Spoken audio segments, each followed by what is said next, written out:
design method to obtain the size and reinforcement of structure. Any question? So, sir, जब हम delta target decide करते हैं, When we are deciding delta target. delta target. Okay. Then you are going in that plastic region or inelastic region, Right. and you are not considering strain harming effect of the diagram.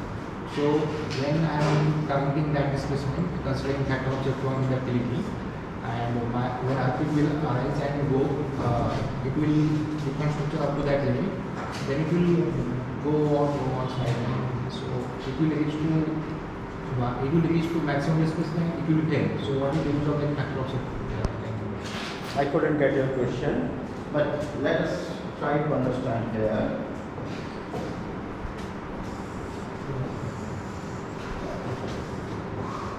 This is the capacity spectrum of our structure. Okay. So Now I have chosen, let us say this is the capacity, SDU ultimate, and this is our delta D. yes. So what is your question? Corresponding to this delta D, I have designed my structure.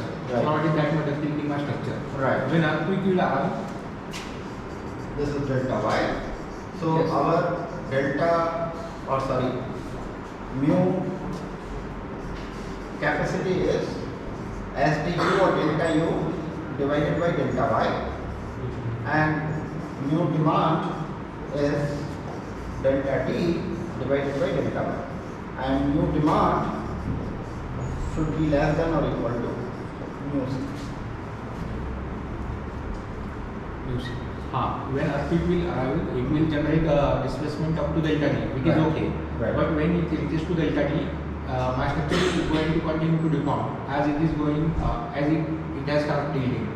So Mhm. it can reach beyond delta D or beyond SD, that is delta max. So it can because we are That is the difference between a monotonically acting load, okay, sustained load, and is reverse cyclic load. So in the beginning itself, even in the first semester, I told you that earthquake loading is different. Okay, so we discussed three types of equilibrium.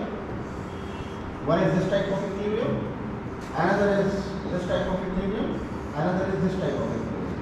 Under dynamic load, it can be in equilibrium even under this condition. Okay, because when it will go, you move it in the other direction. So the behavior in sustained load, static load, and dynamic load is different. So what you are talking about, that once it has reached this displacement, it will continue to deform. Yes. That will happen if the load is sustained. But suppose I remove the load. But once yielding is started, we don't bother a lot of load because the displacement has Who to told you that you don't bother? You have to bother. Those who said that when it is That's going, what I am trying to tell you, that when you are saying that it will continue to deform, we talk this in terms of column. Okay, when column is subjected to an axial force, okay, so the strain, maximum strain we permitted here was 0.002, because under sustained load, if it reaches 0.002, that was under sustained load. There is a difference between sustained load and, but suppose when this has deformed, let us say up to 0.003, not 0.0035, and then I remove the load, then what will happen? Will it still continue to deform? The same thing is happening here, that the earthquake force causes displacement up to this, and then the load reverses. but when the structure started yielding and it goes into yield, that now earthquake can't apply load on that structure, then how can it remove the load on the structure again when it reverses direction? If it can't apply load on that, how can it remove? Because Can't apply means earthquake applies load. No. Earthquake removes something. So let's see it like this. Let's take a simple structure.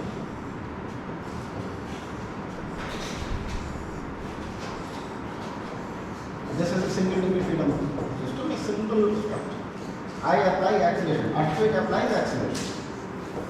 It applies acceleration in this direction. yes, So what will happen? A force will be applied in this direction. yes, If this force is more than the capacity, let us say in the first case, the force is less than the acceleration. So what will happen? The displacement, this acceleration mg double dot, and the displacement will occur mg double dot divided by. This is if sustained acceleration. It's going on. Then the force will be sustained. This force will be. This is the static case. It is acceleration, but acceleration is constant. Constant acceleration is applied. It will continue. Suppose this mg double dot is more than its yield capacity, then what will happen? It will deform like this, and if it is sustained, it will continue to deform, and then finally it will fail. Now, let us say this displacement, when it reaches here, this UG double dot changes its direction. Then what is going to happen? It has reached only this point, and then earthquake changes its direction. What is going to happen?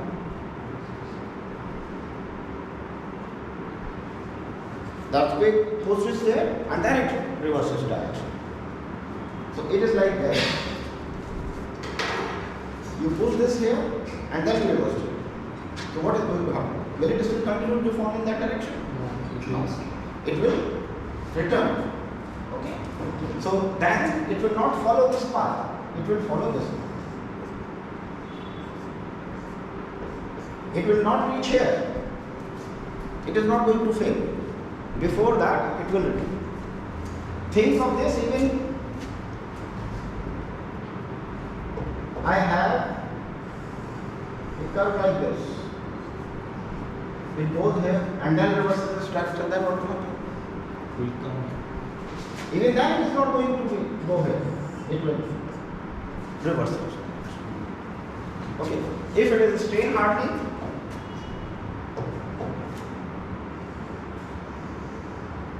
and let us say then it reverses from here, then also. So whether it is elastoplastic, whether it is strain hardening, or it is strain soft, because of the reversible nature of this force here, this is important. That's why in the beginning of any earthquake resistant design, we look at the nature of the earthquake force. Nature of earthquake force is different than all other types of forces. It is different even than wind load. Okay. Even in wind load, this is not going to happen, because wind load also, this force will not reverse its direction immediately. It will take days, weeks, months in reversing its direction. Structure cannot sustain, or it will not go on deforming till a day. Within seconds, this will happen. So if earthquake is reversing its direction within a fraction of a second, then this is possible. That's why in case of earthquake it is possible. In case of other loads, it is not possible. So if this load was for a long time, this acceleration was for a long time, the deformation will continue and it will fail once the yielding has started. Okay.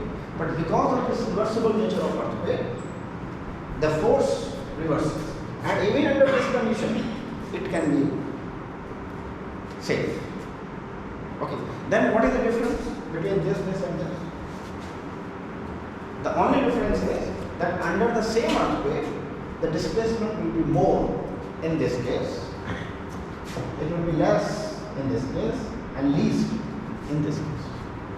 So strain hardening is going to affect the maximum displacement which will occur under the same earthquake. Okay. But due to reversible nature of earthquake, even under this type of load deformation curve, it can be stable. It will not collapse. Okay. Sir, let's take example of monotonic loading. Right. This column we will come, it has some capacity. Up to capacity it will deform. Once it reaches to the capacity force, capacity 100 kN, wind is now applying 100 kN. Now wind can't apply 101 kN because it has started again. So wind keep going on up to 100 only, and it's starting to Deforms and it fails. It fails when the new ductility is just to the ultimate one. Right. Now earthquake will come, let's say first cycle will come, it reaches to 100, it will start deforming. Now earthquake generates 99 kilonewton in other direction, or next 101 kilonewton. It can't sense again. It can't Sense, because it has started sense. Sense means now this column will continue to again deform in Right. that direction, because you will pull this in. Let's say, what is the yield capacity? You said 100 kilometer, na? So let us say this Fy is 100 kilometer. Yes. So the force in this direction, maximum force in this direction Will be 100. can be 100. Ah. Now what happens? Now it starts. Earthquake reverses this direction. Earthquake reverses direction. And how much is that force? It will be, let's say, 100 kilonewton. 100 kilonewton. Hmm. So what will happen if I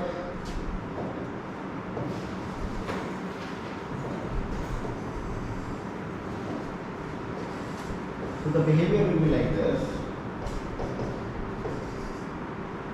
up to 100 kilonewton it will continue, then it will go on deforming. And let us say from here the earthquake starts reversing its direction. Yes. Reversing of direction means what? That the force will be applied in the opposite direction as 100. Yes. This much load. So what will happen? It will continue to deform like this, and then it will start building in the other direction. Okay. So this is plus 100. This is minus 100. So it will go up to minus 100. Then at minus 100 it will yield in the other direction, and then it will reverse, let us say from here again 100. So it will. If somehow it reaches here, then it will fail.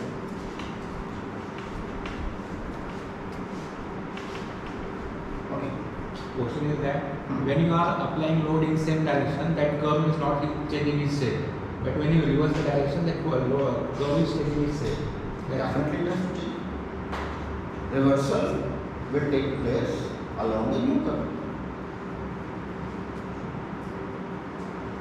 Okay. Your doubt clear? Any other question? These discussions are very important, very useful.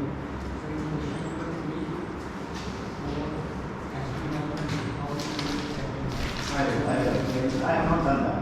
Actually, now I have done question number 1 only. Okay. Any other question? Like this one?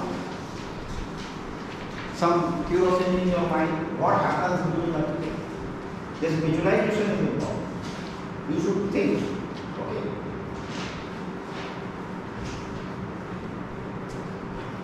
Okay.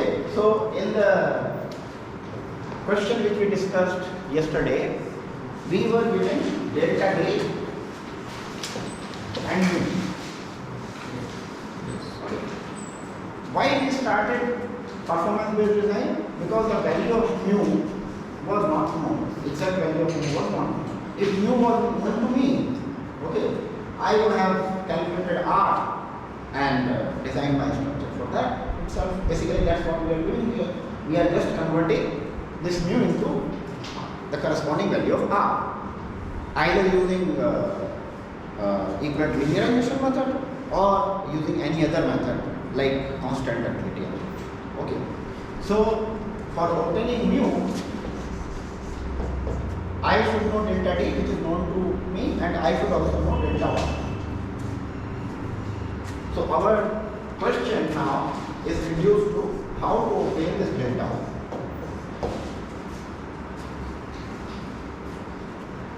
Okay. So to obtain delta Y, we will first take up we will go back a little and we will take a steel section, let us say, first a steel rectangular section. Okay, where it will yield, what will be the strain distribution? The strain distribution is epsilon y here and epsilon y here. And this is phi y dash.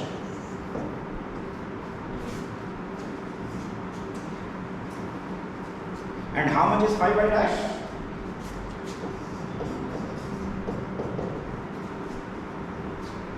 From here, can you get?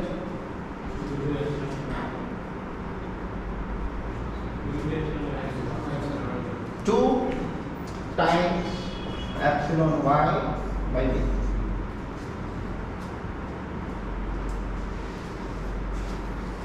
Okay, 5y is slightly greater than 5y dash. Sorry. We discussed that where the first yielding is occurring, that is not our 5y. 5y is slightly greater than this. Roughly in case of RCC sections, it is 5y dash divided by 0.7. Okay. In steel structures, it has been considered as 2.1. It has been obtained experimentally, and it is 2.1. In place of 2, it is 2.1 epsilon y by d. Okay. Now same thing can be extended to RCC section.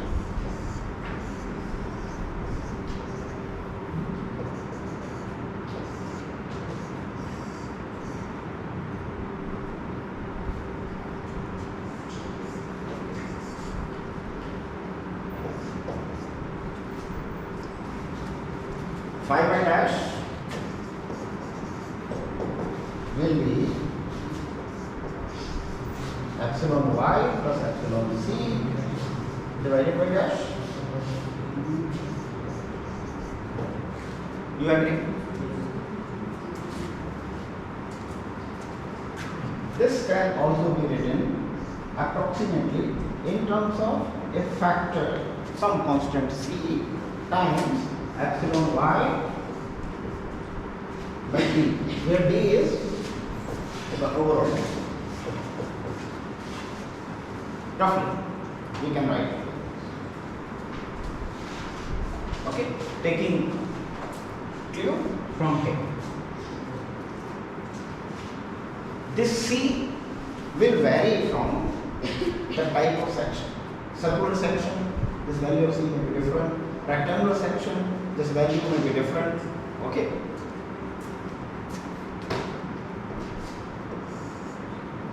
Or let us take 5y dash itself, because 5y dash will be another factor times this. So sorry, 5y. So we can write down 5y as some other factor. Let me call it any name we can give. Let me call it c dash epsilon y by. Different values of c dash are to be obtained. These have been obtained experimentally and doing a lot of calculations.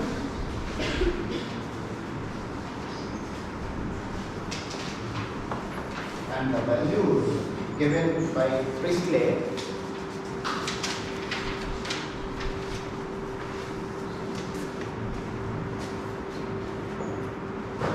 in case of circular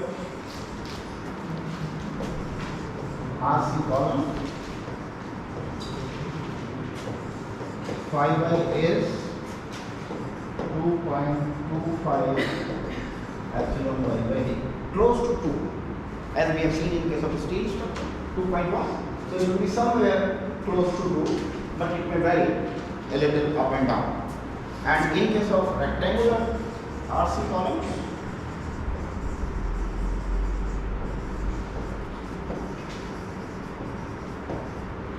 this 5y is 2.10 epsilon y by hc. What is hc? The depth of the column. D, same. In case of circular column, the d was diameter.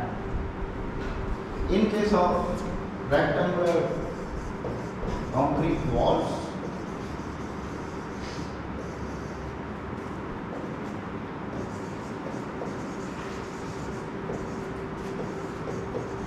y is 2.00 epsilon y by LW. LW is length of the wall. The length of the wall acts as its depth. In case of symmetrical steel sections,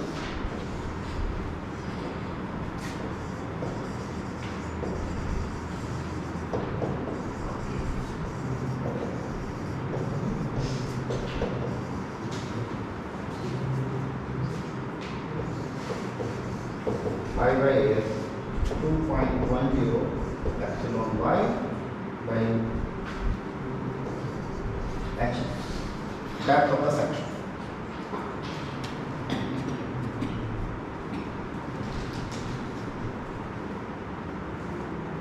Okay. In case of plain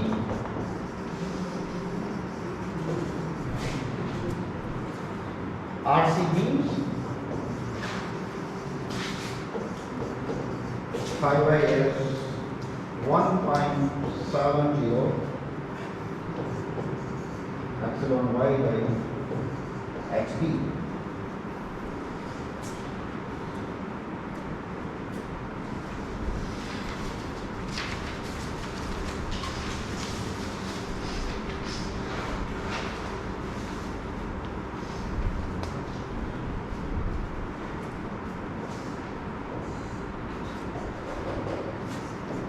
In case of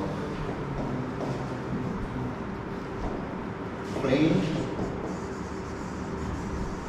RC walls, this 5y is 1.50 epsilon y by L.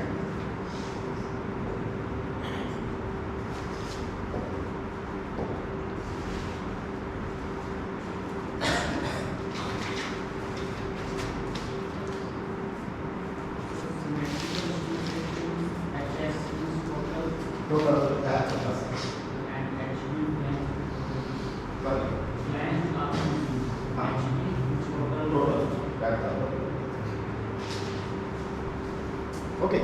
So it depends on the yield strength of steel. So it will depend upon the grade of steel and depth.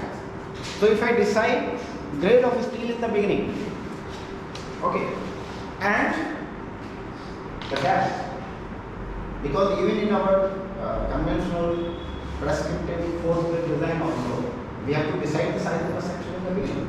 So we decide the size of the section in the beginning. I can calculate 5y, and once 5y is known, can you calculate delta y?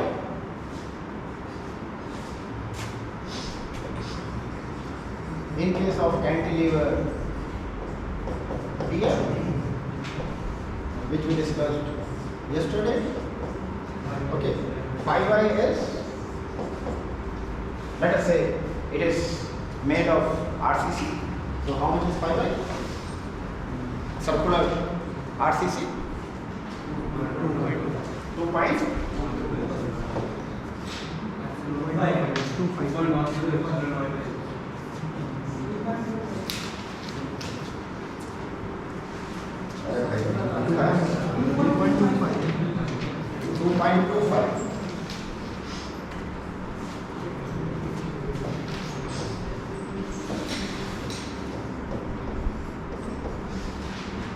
Okay, and how much will be delta y? 5y. Let us say this height is h.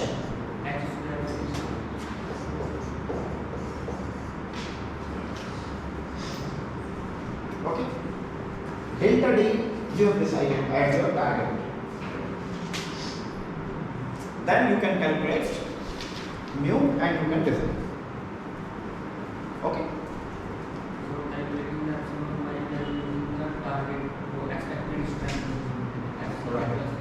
Epsilon y is the expected yield. Expected yield. Yield straight at the expected.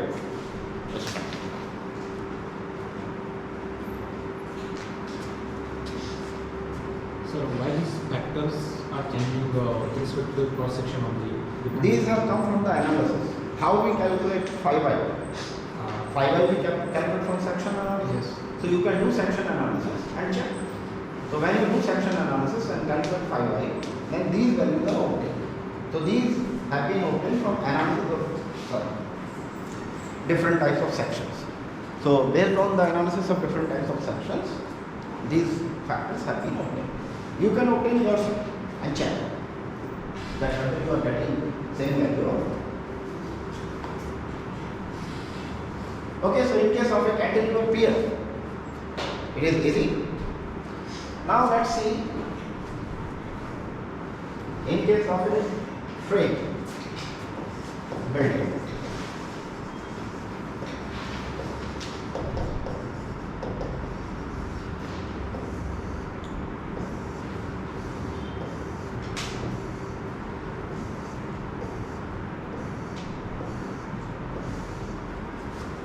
In case of a frame building,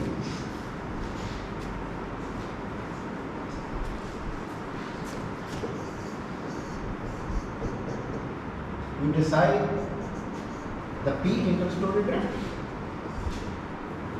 Okay? The critical or design interstory drift. Then using that interstory drift, you calculate delta and you convert this into delta D. Delta D for the single degree. Okay. How we calculate delta D?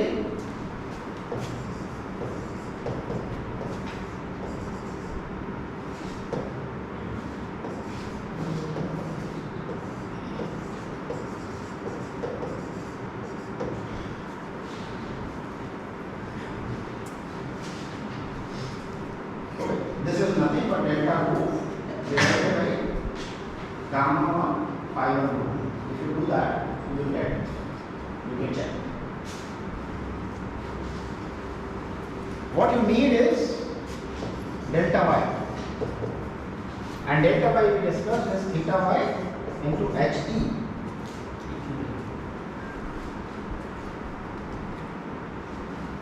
Equivalent. Okay. Now, how much is He?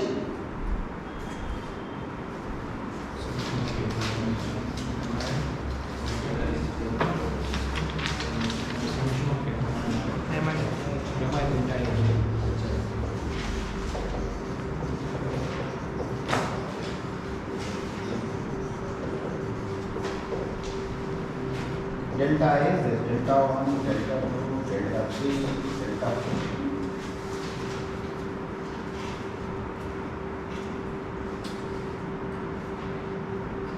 And how will you obtain delta 1, delta 2, delta 3, delta 4?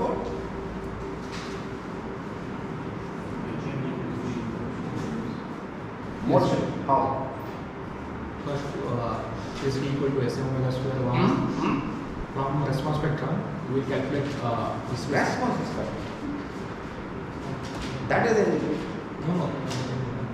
linear analysis. I have given you the deformed shape. I have given you the expression for deformed shape up to 4 story and more than 4 story.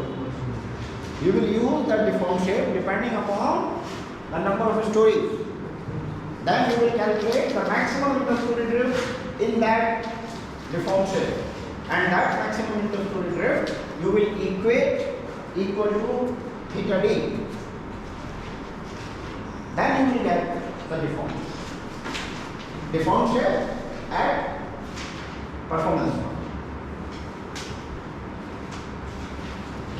Okay. Yes. For single equivalence. This delta T is actually SD. SD at design. Theta D is for story. Theta D is interstory drift. What we are deciding for design as our target, that was interstory drift by 1% or 1% or 2%, whatever drift we have decided. That is of the story which is having maximum interstory. So maximum interstory drift should not exceed the value which we have decided. Suppose we decide that we are designing for IO corresponding to a drift of 1%. So wherever that maximum interstory drift is occurring, it should not exceed 1%. So keeping that in mind, I will calculate delta 1, delta 2, delta 3. From there I can calculate delta D, which is nothing but the design displacement of single degree freedom system, not of building. This is of single degree freedom system that will be given. Similarly, delta y, this is also corresponding to single degree freedom system because we are multiplying by HE, not of the building. Okay, theta y, this is the yield interstory drift for building. Okay, so how we can calculate the yield interstory drift where the story, any of the story in the building is yielding, that drift we have to calculate. How we can calculate? We will calculate in the same way as we have done the analysis earlier. Let's consider this assembly.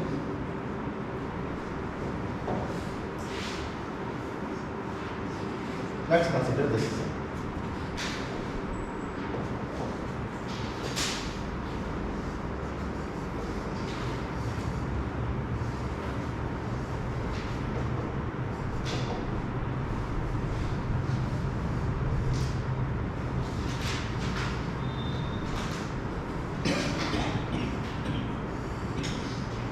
This will be the deformation.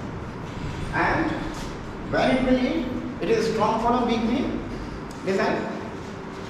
So when this angle reaches theta y and the hinges will develop in the beams.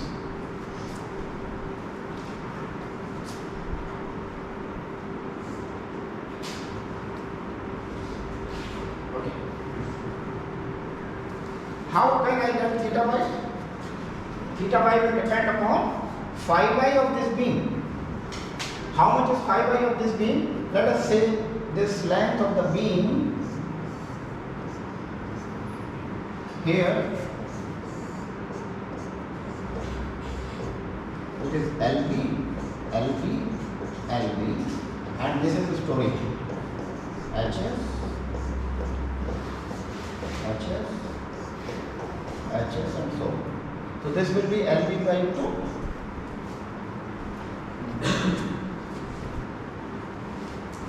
Phi y,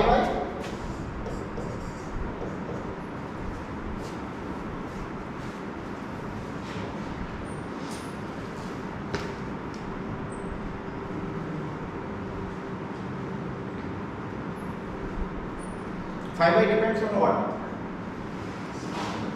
In case of a RCC beam, rectangular RCC beam, how much is phi y?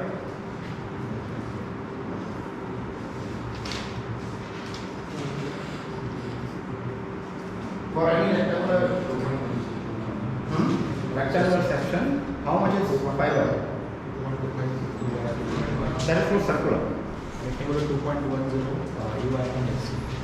So if it is rectangular without flame, it is 2.1. If it is having flame, 1.7. then it is 1.7. So you can take, let's say, 2.1 epsilon y by h. What is h of b?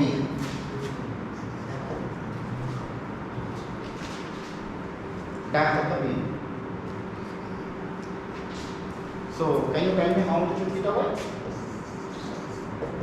If phi y is known,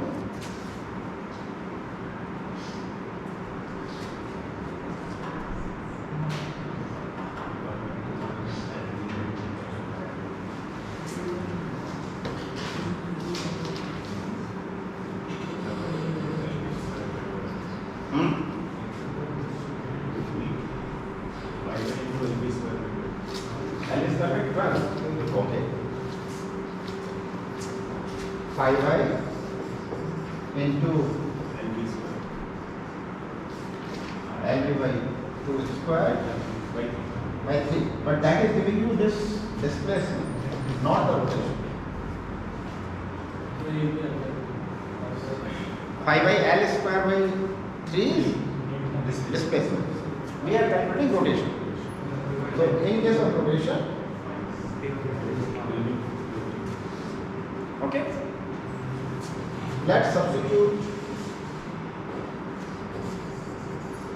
phi y as 2.1 epsilon y by HB into LB by 2. Roughly, we can cancel out this.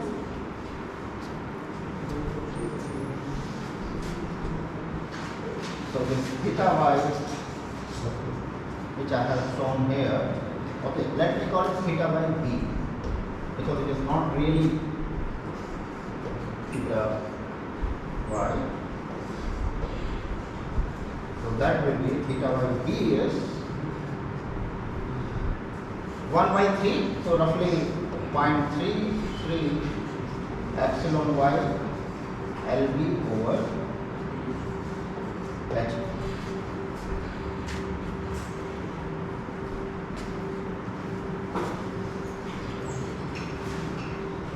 Now, what is this representing? This is representing this angle, okay, perpendicular to this. So, where our, in addition to that, the column is also deforming. So, we have to determine this. So, this angle, this is actually our theta.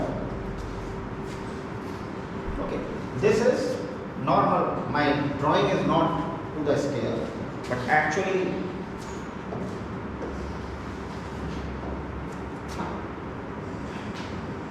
so this is the 90. So one, this is theta yb, okay, and you can see that this angle will also be theta by b, which is making from vertical. So will theta y be less than theta by b, more than theta by b, or equal to theta by b?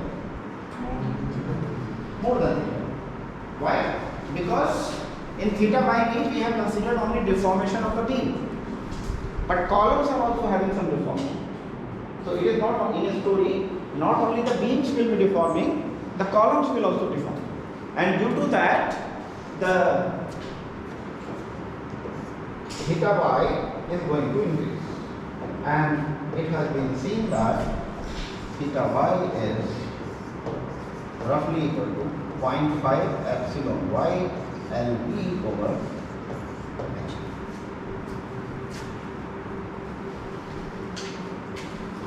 Okay, so once this theta y is known, you can calculate delta y.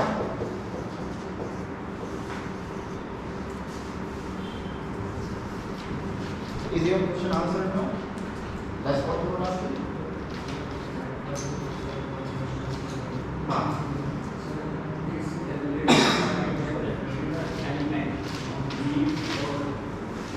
No, we have calculated for assembly.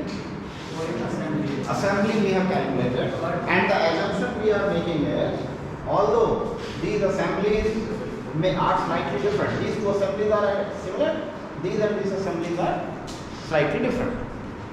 Okay, so we will assume the whole of the story. This is our assumption. So it is simplified now. Preliminary design we get, not exact performance evaluation. For exact performance evaluation, you have to do pushover analysis, then use one of those methods to build the performance. But here we do not have all the information to perform that. So we are making certain simplifying assumptions so that we can estimate the initial sizes and ranges on which we can perform our rigorous analysis. Okay, so that we should learn. Now you tell me your. Sir, that a particular assembly is delta y. Right. But what we have to do is we analyze the structure, complete structures, ultimate new value that definitely demanded the breakdown of the whole structure. Even this we have evaluated for a particular assembly. How this particular assembly is delta y incorporated in that? Same. So the assumption we are making is that one story, you can see that this interstory drift between this floor and this floor will be same as the interstory drift between this point and this point. We can assume that. Okay. So that is one assumption.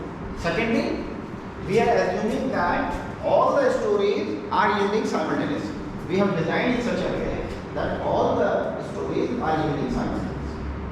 So when all the stories are yielding simultaneously, the interstory drift is going to be same. So that's how we say that this theta y is occurring over the whole building. This assumption may not be exactly valid when you will perform the detailed analysis. You will see that all the stories are not yielding simultaneously. There may be some difference. Okay. But these approximations we are making so that we are able to calculate the initial sizes and reinforcement of our structure.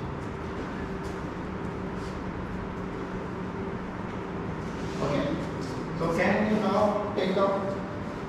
Can I see the?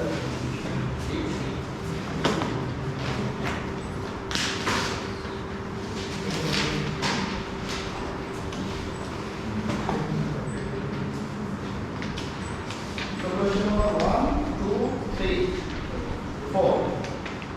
You can do.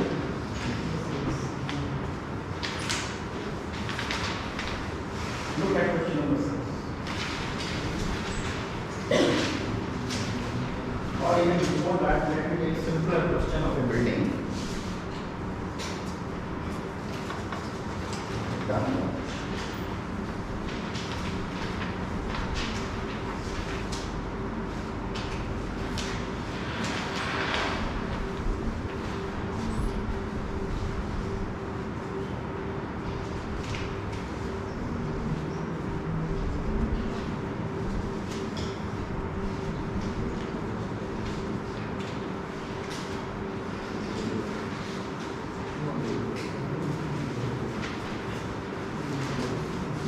Let's have a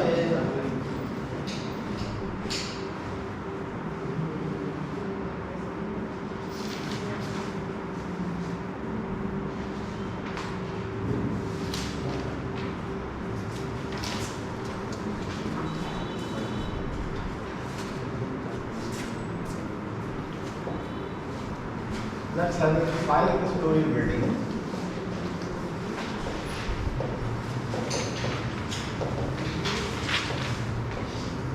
Plan. Let's take a simple plan.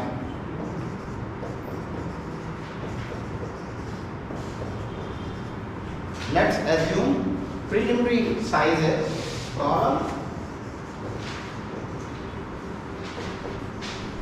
400 mm into 400 mm. Okay. Beam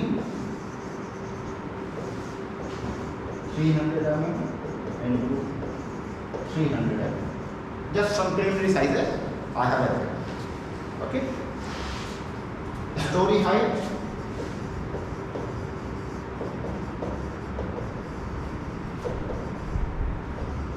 3. And let's use M40 concrete and FE 500.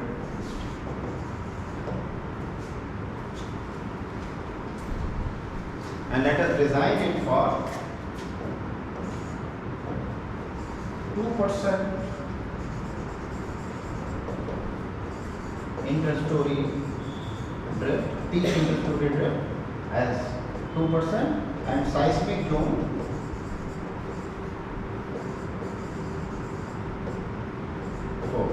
and 2% drift at MC. I am doing life safety at MC. I want 2% interstory drift I will want it. This I want to design. Okay. Can you calculate the design ratio for which I should design it? Number of stories 5 in the beginning. I will.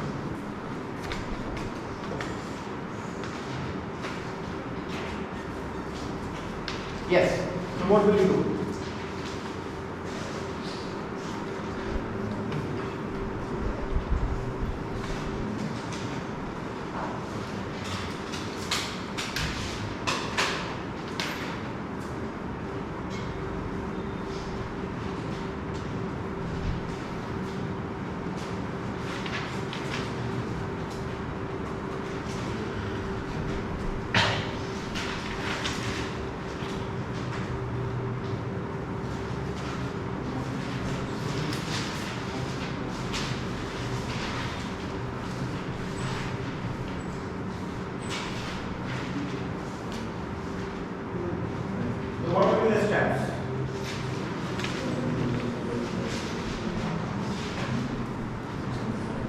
How you are going to start?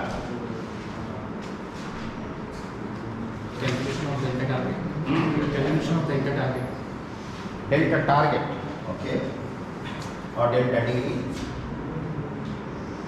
So how you will calculate delta D? 2% of the story height. Whole height. It is not delta D. First you have to calculate delta 1, delta 2, delta 3, delta 4.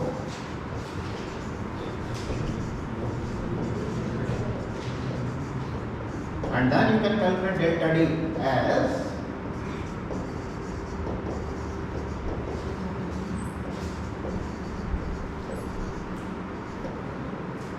you can assume the seismic mass as or seismic weight as 1.5 ton per meter square of the floor. Sir, this delta D is summation of what is this formula? It is corresponding to the single degree freedom system now converted. Got delta D is corresponding to single degree freedom system. Yes. But delta 1, delta 2, delta 3, delta 5 are Corresponding to the multi. But in that, let's say, if middle story, third story has maximum displacement. maximum interstory drift. Maximum interstory drift, that means fifth one, road displacement. Right. Then I have to decide corresponding to that third one. That this formula is not taking that consideration. It is taking into account consideration everything. If I have It is simply converting this. It is not deciding what will be delta 1, delta 2, delta 3, delta 5. It is not deciding. But whatever is the value of delta 1, delta 2, delta 3, delta 5, then the corresponding single degree freedom system will have.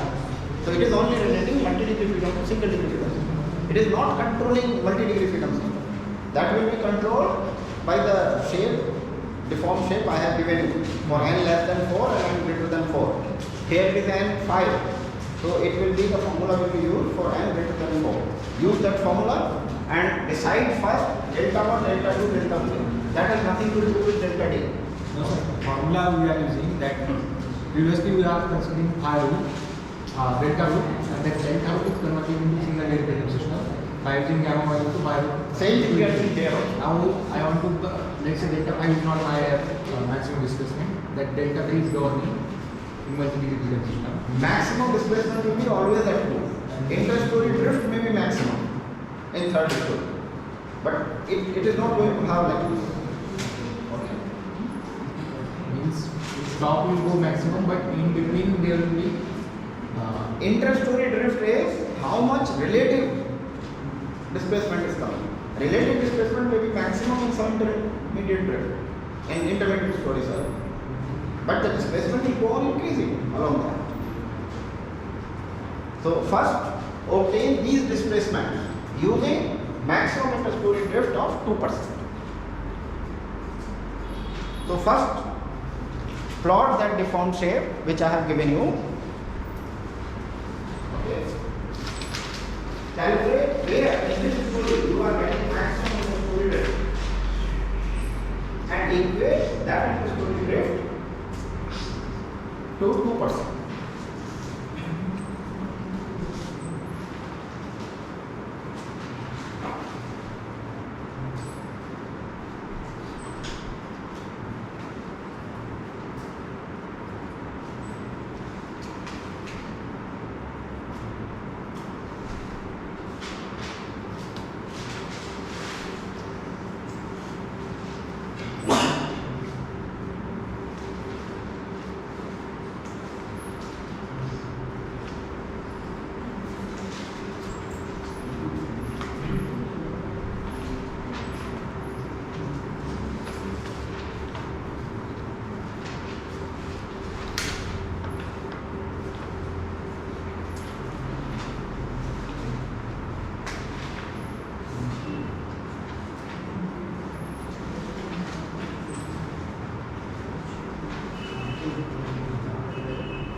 Maximum idea.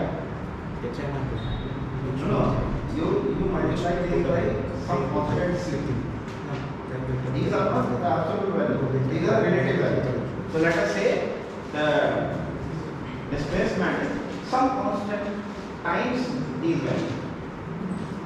So that constant you will obtain by determining or by equating the maximum interest ratio to 2%. These formulae are giving you only the shape, not the absolute values of displacement. So let us say absolute displacement is some constant times these delta.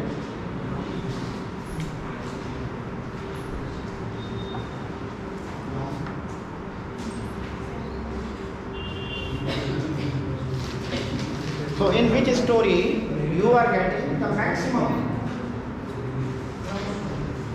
ground. So calculate the initial drift in the ground story in terms of that constant and equate that to 2%.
This is your calculation.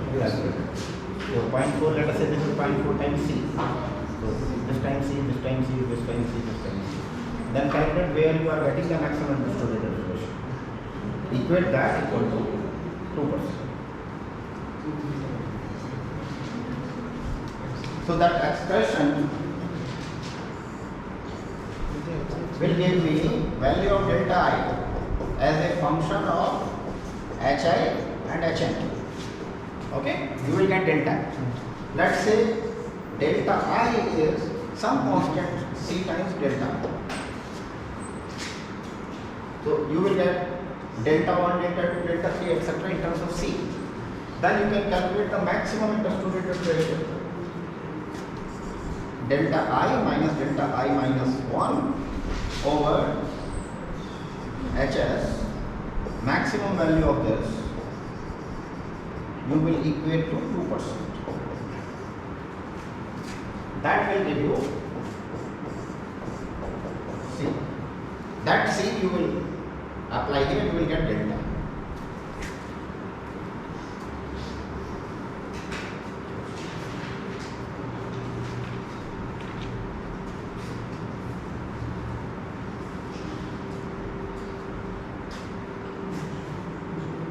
So first calculate the small delta I, then capital delta I. will be some constant and that constant value C will be same at all the floors.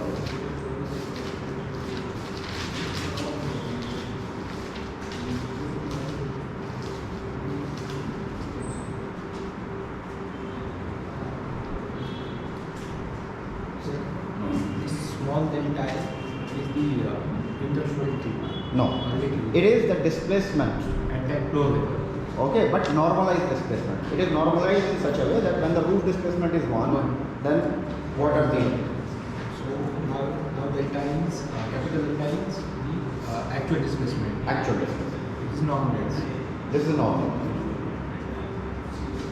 So how we calculate that capital Capital? triangle line? Huh? How we calculate delta? This This C times delta I, some constant times C. So you will obtain in terms of C.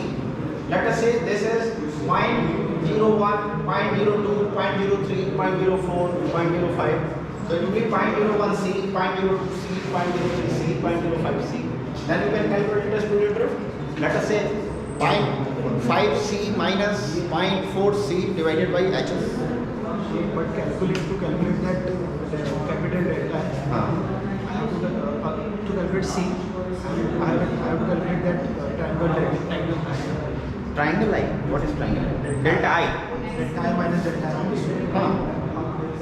It will be in terms of C. This will also be in terms of C. This will also be in terms of C. So then you will calculate the maximum value. When you will equal to this, then only you will get C.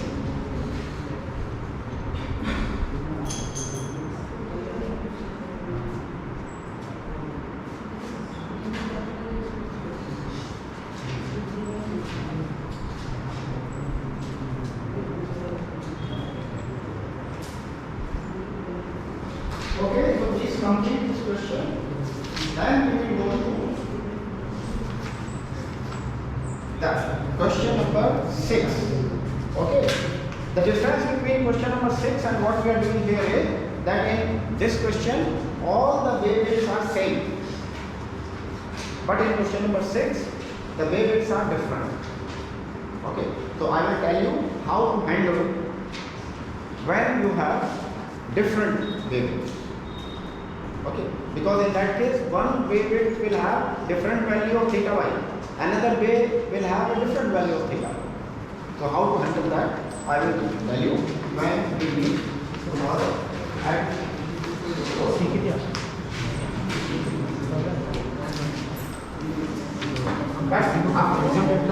question number 4.